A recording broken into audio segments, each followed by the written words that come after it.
Narsapur parliament segment ఏదైతే ఉందో ఎన్డీఏకు 51% మంది ప్రజలు మద్దతు తెలపగా వైఎస్ఆర్సీపీకి 42%.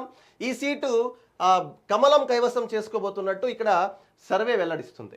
అయితే శాసనసభ నియోజకవర్గాలు చూస్తే ఆచంట, పాలకొల్లు, నర్సాపురం, భీమవరం, ఉండి, తణుకు, తాడేపల్లిగూడెం. మరి ఆచంట చూస్తే 50% ఎన్డీఏ అభ్యర్థికి మద్దతు అక్కడి ప్రజలు తెలుపుతుండగా ఇక్కడ 39% మాత్రమే వైఎస్ఆర్సీపీ అభ్యర్థికి మద్దతు తెలుపుతున్నారు. దీంతో probably winner Telugu Desam party. Palakollu 56% NDA, 36% YSRCP, probably Telugu Desam party. ఈ Narasapuram 52% NDA, 39% YSRCP, probably glass Janasena. Bhimavaram 49% NDA, 42% YSRCP, probably Janasena.